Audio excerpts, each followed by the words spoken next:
नमस्कार, मैं हूं आपके साथ हिमानी नैथानी। बुलेटिन में सबसे पहले बात मुंबई की, जहां आज से अंग्रेजों के जमाने में बनवाया गया 135 साल पुराना हैंकॉक ब्रिज इतिहास के पन्नों में ही सिमट जाएगा।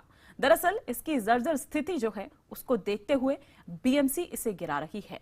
रात करीब 12:20 से इसे गिराए जाने का जो काम है वो शुरू हो भी चुका है। यानी आज के बाद इस पुल की सिर्फ बाकी जो बचेंगी बस वो यादें होंगी कि जो भी इससे गुजरा होगा, लेकिन किस तरह का असर पड़ रहा है ये हम आगे जानेंगे। हैंकॉक ब्रिज अलविदा, यही संदेश मुंबई आज इस पुल को दे रही है। सालों तक इस पुल ने मुंबईकरों के सफर को मुमकिन बनाया है। 135 साल पहले 1879 में अंग्रेजों ने मुंबई के भायखला और सेंटहर्स्ट रोड को जोड़ने वाला ये ब्रिज बनाया था। तब से लेकर अब तक इस ब्रिज पर करोड़ों वाहनों के पहिए दौड़े, लेकिन समय के पहिए ने इस पुल को इस कदर कमजोर कर दिया है कि अब बीएमसी की तमाम मरम्मतों के बाद भी सुधार नहीं हो रहा। लिहाजा बीएमसी ने इसे तोड़ने का फैसला करते हुए इसके गिराए जाने की कार्रवाई शुरू कर दी है। इस ब्रिज को तोड़ना जरूरी हो गया था क्योंकि इस ब्रिज की लाइफ, जो कोडल लाइफ होती है, वो ख़त्म हो चुकी थी और इसके बारे में इन्होंने रेलवे से अप्रोच किया था कि इसकी लाइफ ख़त्म हुई है और इसको तोड़ना है। लेकिन ये तोड़ने का काम भी इतना आसान नहीं है क्योंकि नीचे से रोजाना हमारी कई सारी लोकल ट्रेनें चलती हैं, हज़ारों लोकल ट्रेनें रोज चलती हैं। लेकिन उनका कहना था कि सेफ्टी के हिसाब से इसको निकालना बहुत ज़रूरी है। पुल के नीचे से रोजाना बड़ी संख्या में लोकल ट्रेनें और लंबी दूरियों की गाड़ियां गुजरती हैं और पुल तोड़ने के दरमियान किसी तरह की दुर्घटना न हो, इसे ध्यान में रखते हुए पुल को तोड़ने का एक ब्लूप्रिंट भी तैयार किया गया है। बीएमसी सेंट्रल रेलवे की निगरानी में ये पूरा काम कर रही है। आपको बताना चाहूंगा कि इस ब्रिज को तोड़ने में दिक्कतें कैसी आ रही, इसके ठीक नीचे कई सारे हाई टेंशन वायर्स है, इसीलिए छोटे छोटे पुर्जों में आप देख सकते हैं यहाँ पर किस तरह से छोटे छोटे पार्ट काटे जाए, जिसके बाद एक एक पुर्जा करके यहाँ पर निकाला जा रहा है। फिलहाल आप यहाँ पर देख सकते हैं किस तरह से यहाँ पर जेसीबी मशीन लगाई गई है। साथ ही में यहाँ पर जो केबल यहाँ पर था उसे करके धीरे धीरे करके जो कर्मचारी है वो निकाल रहे। बता दें कि शनिवार रात करीब 12:20 से लेकर रविवार शाम 6:30 बजे तक यानी 18 घंटे तक इस ट्रैक पर मेगा ब्लॉक रहेगा।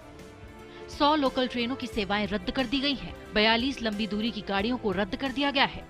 अनुमान है कि इतने बड़े पैमाने पर रेल सेवा ठप होने से रेलवे को करीब 8 करोड़ रुपए का नुकसान उठाना पड़ सकता है। पुल की जगह पर बीएमसी एक नए पुल का निर्माण करेगी, लेकिन इस ब्रिज के खत्म होने के साथ मुंबई की पहचान माने जाने वाली एक और ऐतिहासिक धरोहर खत्म हो जाएगी। संडे का दिन यात्रियों के लिए काफी ज्यादा मुश्किलों भरा हो सकता है क्योंकि सीएसटी से भायखला तक की जो सेवा है पूरी तरह से बंद रहेगी। दादर से आगे ही लोकल ट्रेनें जाएंगी। तो कुल मिलाकर रविवार का दिन होने की वजह से यात्री तो उतना ज्यादा सड़कों पर प्लेटफॉर्म्स पर नहीं रहेंगे, लेकिन जो लोग अपने घरों से बाहर निकलेंगे उन्हें ज्यादा दिक्कतों का सामना करना पड़ सकता है। इस ब्रिज के ध्वस्त होने के साथ ही मुंबई का एक ऐतिहासिक वास्तु भी खत्म हो जाएगी। कैमरामैन दिग्विजय के साथ दिनेश मौर्य, मुंबई IJ7। और आपको बता दें कि इसी पर और विस्तार से बातचीत के लिए हमारे सहयोगी मुंबई से हमारे सहयोगी विवेक गुप्ता जुड़ चुके हैं। उनसे हम यहाँ पर थोड़ा सा समझने की कोशिश करते हैं क्योंकि कई ट्रेन सेवाएं जो हैं बाधित है, तो ऐसे में क्या कुछ असर पड़ेगा। 18 घंटे का ये मेगा ब्लॉक है, विवेक किस तरह का असर पड़ेगा?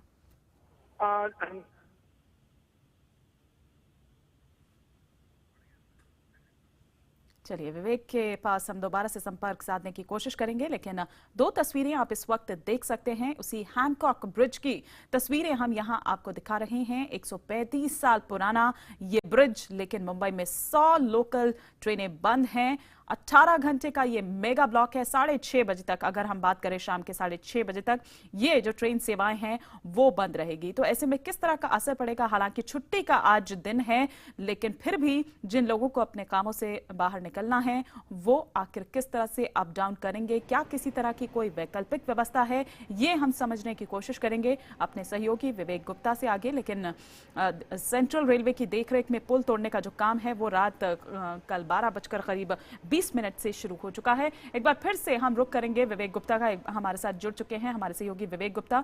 विवेक, 18 घंटे का ये मेगा ब्लॉक है, किस तरह का असर पड़ेगा? क्या कोई वैकल्पिक व्यवस्था की गई है? हाँ, ये मानिए देखिए ये जो 18 घंटे का ब्लॉक है सेंट्रल लाइन पे, ये काफी बड़ा असर पड़ेगा मुंबई की जनता के लिए, क्योंकि आज छुट्टी का दिन है और लोग अक्सर अपने घरों से बाहर घूमने के निकलते हैं और भीड़ काफी ज्यादा होती है, तो लोगों का जो आना जाना है वो पूरी तरह से बंद हो जाएगा। साथ ही साथ जो मुंबई के बाहर से लोग आ रहे हैं या फिर मुंबई के बाहर जाना चाहते हैं उनके लिए भी बहुत बड़ी दिक्कत का सामना करना पड़ रहा है, क्योंकि 35 से ज्यादा लॉन्ग रूट की जो ट्रेनें हैं जो महाराष्ट्र से दूसरे राज्यों में उत्तर प्रदेश या फिर मध्य प्रदेश में जाती हैं वो ट्रेनें रद्द कर दी गई हैं। तो जाहिर सी बात है काफी ज्यादा मुश्किलों का सामना करना पड़ रहा है, लेकिन बीएमसी और रेलवे ने दावा किया है कि जब ये 18 घंटे का ब्लॉक होगा तो अतिरिक्त बसें बीएसटी बसें होती हैं और जो टैक्सीज हैं वो चलाई जाएंगी ताकि लोगों को तकलीफों का सामना ना करना पड़े। क्योंकि आपको बता दें ये जो ब्रिज है वो हैंकॉक ब्रिज तकरीबन 135 साल पुराना ब्रिज है जो सेंट्रल लाइन के भाईखला और सैंडल्स रोड को जोड़ता है। ये काफी इंपॉर्टेंट लाइन है और काफी ज्यादा व्यस्ततम इलाका है लोगों को आने जाने के लिए। ये टूट रहा है उसके लिए काफी लोगों को मुश्किलों का सामना करना पड़ सकता है और माना जा रहा है कि 18 घंटे तक मुंबईकर्स को काफी मुश्किलों का सामना करना पड़ेगा। हिमानी, चलिए, शुक्रिया फिलहाल विवेक इस तमाम जानकारी के लिए आपका।